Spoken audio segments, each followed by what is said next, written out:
on.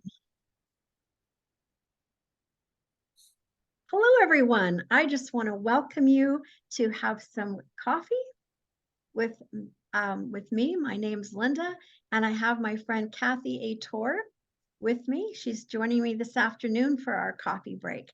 And it's just a relaxing time where we can just sit down and share some stories. So I want to welcome Cathy. And so I'm glad you could join me here today. Thank you. Glad to be here. Yes. So Cathy, where is it that you live? I live in the middle of Texas. If you look at the Texas map and you put your finger right down in the middle of it, you'd probably hit really close to where I live. Okay. The nearest city is San Angelo, but the nearest big cities are about 3 hours away. Midland, Odessa area, where the main oil fields are. San Antonio is 3 hours away, and Lubbock is 3 hours away. So kind of funny, that's saying, where is it? Oh, how far is it to Lubbock? Oh, 3 hours. Then they name another, about 3 hours. It's just. Yeah, we measure by hours. We don't measure by time. Or we Yes, don't measure by miles or right, kilometers anymore. right. Yeah, just time. Yeah, for sure. Well, and sometimes it's like 2 hours to drive and 2 hours to fly somewhere else. So Right, right. Well, I'm talking driving time. yeah, yeah. And there's a few people in our group that are in Texas, so they may know exactly where you're talking about. I bet they do. I bet they do. Yes. So Cathy, you shared a little bit about a miracle that happened in your life. So Yes, yeah. would you be willing to share with the other people? I will. I mean, I cannot not share it. I have to share it. It's just over 3 months ago. 3 months ago, about this time, I was laying in the emergency room at a hospital. Okay. And how I got there is I was headed into town for some business, got ready to pass a truck. It's, I would say, smaller than an 18-wheeler, but not like a pickup truck. And it was going slow. And I get in the left lane to pass it, kind of pacing it, getting ready to accelerate. As I start to accelerate, the cab of the truck turns left. So I'm in the left lane. It turns across my left lane. And it's like time stood still.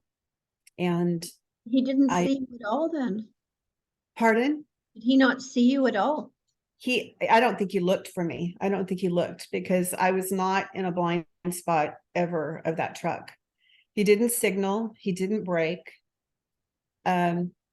What I realized later is, is people coming up, my husband telling me what he saw.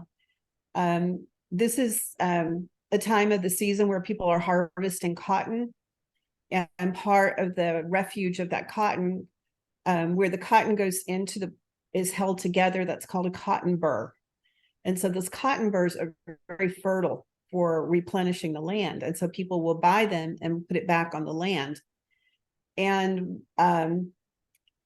he was hauling cotton burrs.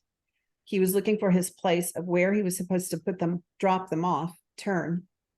And the area that he turned, there was no intersection. It was just a field.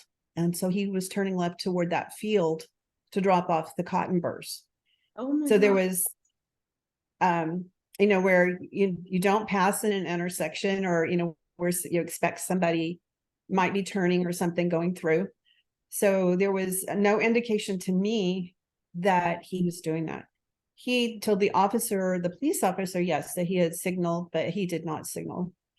But, me and my good judgment, I thought, okay, I'm far enough back. I can avoid this. My best judgment was not to go to the left into the field, anyway, my judgment was to go to the right, thinking I could avoid that truck. And so different circumstances came to pass, and he slowed down, I guess, and I didn't slow down like I should have, or like there are things that I could have done looking back, but I see it as when I went to traffic school, one of the things that for this ticket, one of it is poor judgment causes accidents. And so I just look at it as, this is another one of those times that God protected me from my poor judgment. And we have a lot of opportunity for poor judgment. So, and I'm just taking the grace and the miracle and saying thank you. And I'm not going to beat myself over with my poor judgment. No. So what happened? So as I'm thinking I'm going to make it, I hear the connection of my left bumper and his right back bumper. And then I knew I had no control. I remember, I can't remember if I said it out loud or in my head. It's like, well, here we go. And it's like, I had idea where I was going to be going in that process. But I knew I needed to say a prayer. I needed to call on the Lord and say a prayer. And the first prayer that came to mind was the serenity prayer. And I thought, no, this is well beyond that. And so my next prayer was the Lord's Prayer, and our Father, who art in heaven, hallowed be thy name. And thy kingdom come, and thy will be done. And when I get to that, every time, usually when I say that part, thy will be done, and I repeat it, I mean, I generally get teary because it was so much in his control. And anyway, I got through the prayer. I remember saying the whole prayer. And I don't know if it was before I realized I had landed upright and everything was okay, or I sat there, landed and finished the prayer and then opened my eyes to see what was going on. But I remember looking and realizing, okay, this is what's happened. This is where we are. I can move my fingers. I'm conscious. I was conscious through the whole thing. I can wiggle my toes. And my thought was that was the hand of God. And then my next thought was, I don't think it was just a hand. I think it was both hands of God, and the hands of God, and some angels in there somewhere. And I just thank you, Lord. Thank you, Lord. So your left bumper at the back of your car or at the front? No, on the front of my car, my left bumper on the front of my car, and his right back. Okay, so did you flip or did you? Oh yes, I flipped. Oh, you flipped. Okay. I flipped. I don't know how many times I flipped, and I believe it was more than once. I don't know. My head tells me maybe 3. I don't know. But I did share the picture of the car on another area that you have, and if you'd like to post the picture of the car, that's fine. It's not one that because this is a sisterhood, and this is a community that is for trusting. And so I know the picture is not going to be used in a way that it shouldn't be. It's going to be used to send a message of what the power of God. Yeah. But just a little visual image of that. So it's a big car. It was a Ford Expedition, big heavy car. So the passenger, not the passenger side, all the airbags deployed, the windshield crushed out, my driver's side was crushed down. The seat that I was sitting in, where normally you have your seat upright, I look at that picture, if you look, and blow it up, that seat was inclined back. How did the seat get inclined back? So that my head was not so high up in the seat, to that roof. God's hand. Or how the door hit it, or I don't know how that happened. My door on my side was off completely, and it crushed back to the passenger side all the way back part. I'd have to look at the picture again and see if there's a picture of the passenger side. I mean, on the driver's side, but the passenger door, if it's still there. But I mean, talk about flattened. It's So you were alone in the car? I was alone in the car. Okay. The car landed upright. So to me, that's another miracle. I mean, of all the ways the car could have landed, landing upright, if I think of, gosh, I'm shaking on the inside. And if the car had been upside down, I would have been thinking about it. I probably would have been extremely panicked for it to be upside down. I was just, I don't know, sitting there feeling, In shock. it's shocked, in shock. Mhm. I felt the pressure of the seatbelt on my hips. And when somebody came, they cut the seatbelt off. I felt pressure on my chest. But as you know, looking at that now and realizing about the impact, because I broke a lot, the top part, let's see, of my, I'm going to put my coffee down just a minute. And then I can, Your shoulder? yeah. So on my shoulder, right here, right below my shoulder. Okay. So at the top of the humerus bone.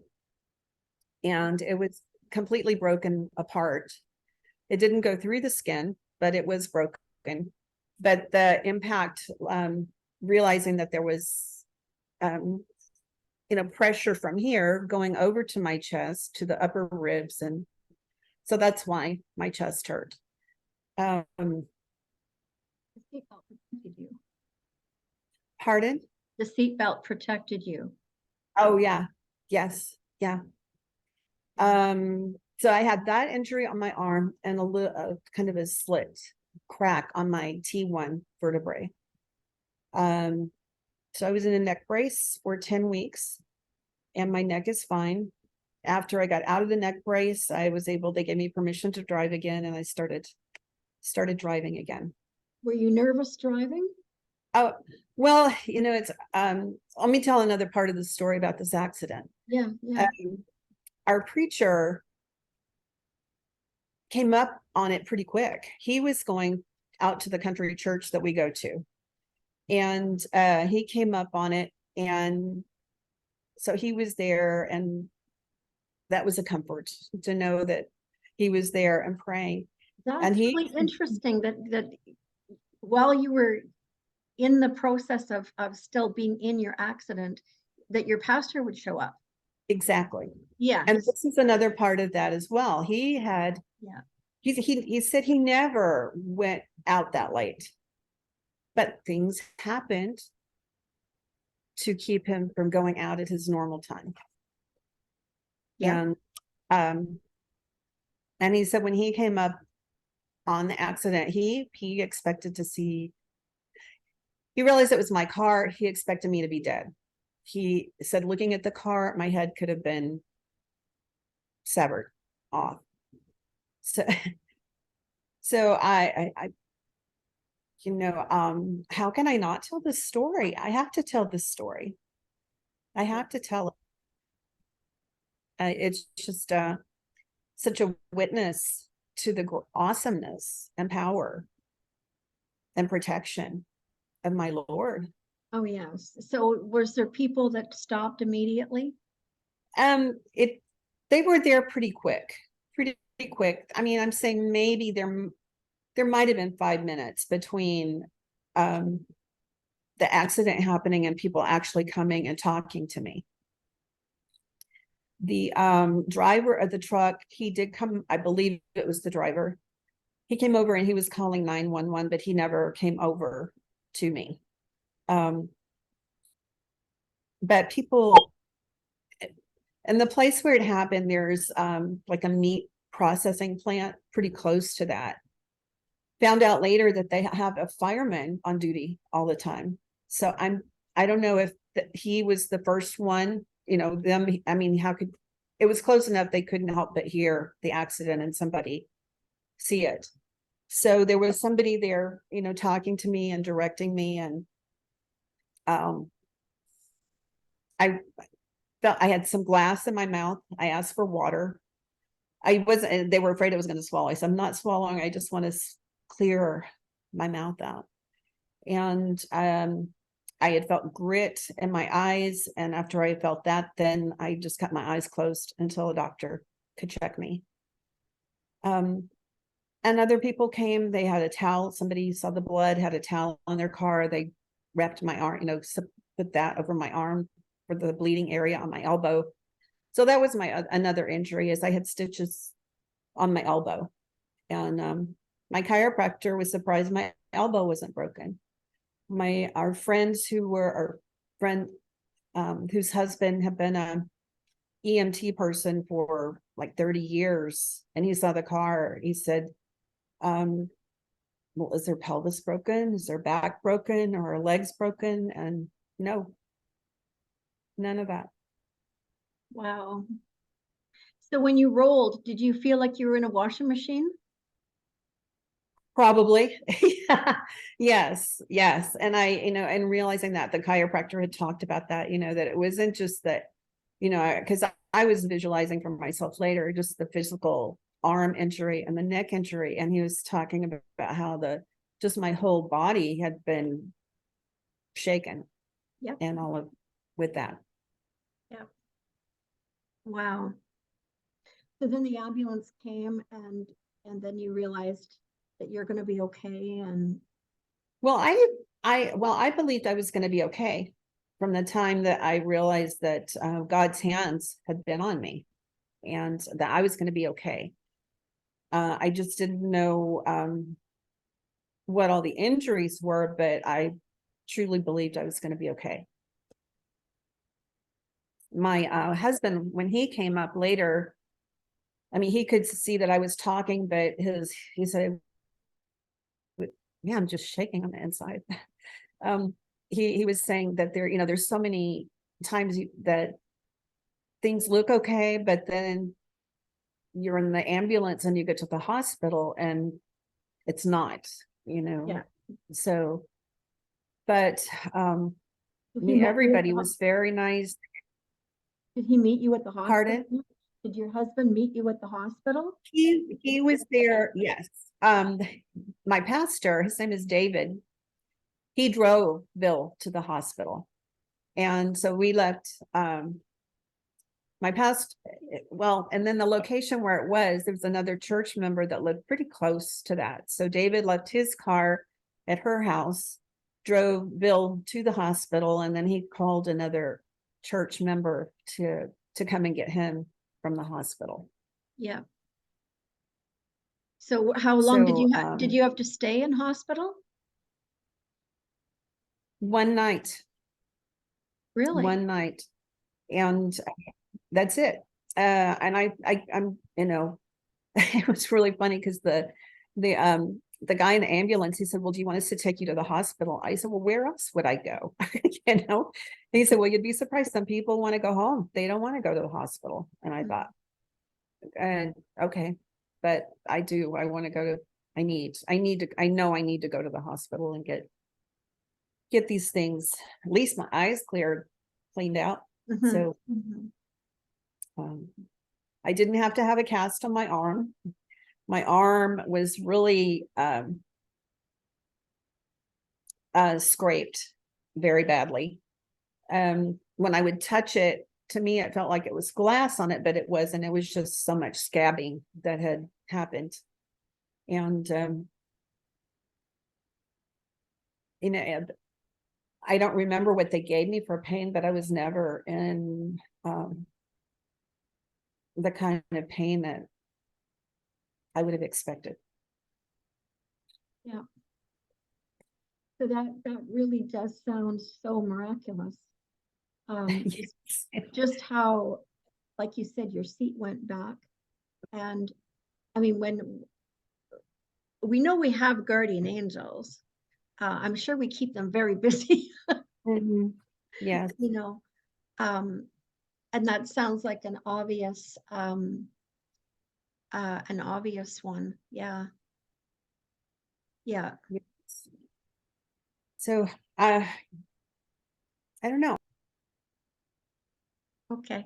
So, so how do you feel looking back on that car trip? Um, well, the result of that accident is that it put me in a place of being still, and that my Mm-hmm. life had kind of, I guess, started taking, speeding up, doing things, doing and doing and doing and doing. And which is probably why, I think about it, I had the poor judgment, because I thought, I can do this, I can do this, I can manage this. And so the lesson was, no, you can't manage everything, and you need to slow down and just pay attention.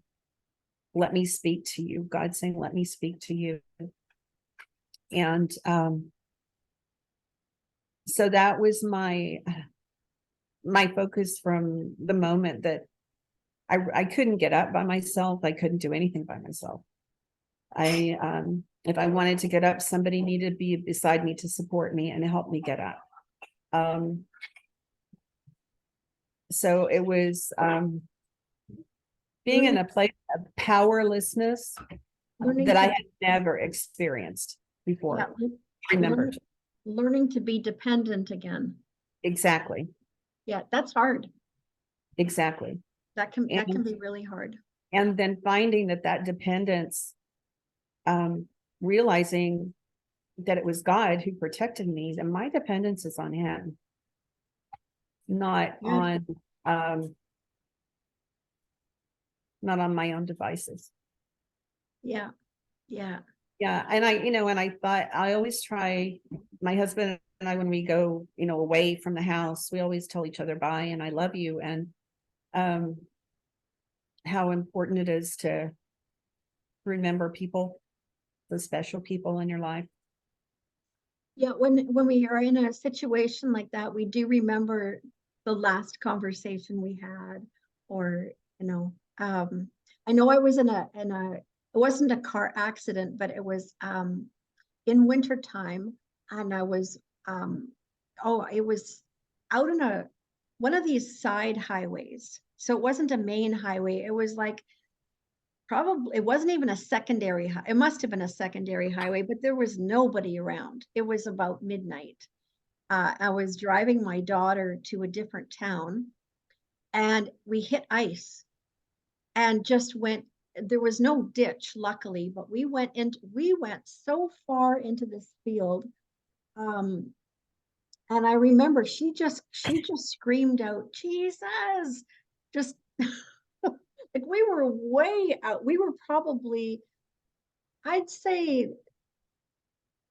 like the width of four houses, no, maybe more than that, six houses off of the main highway in snow and in the middle of night, right? Mhm. In the middle of nowhere. And it's like, this is going to be interesting. I don't know what to do here. So I got out and I had a different pair of boots in the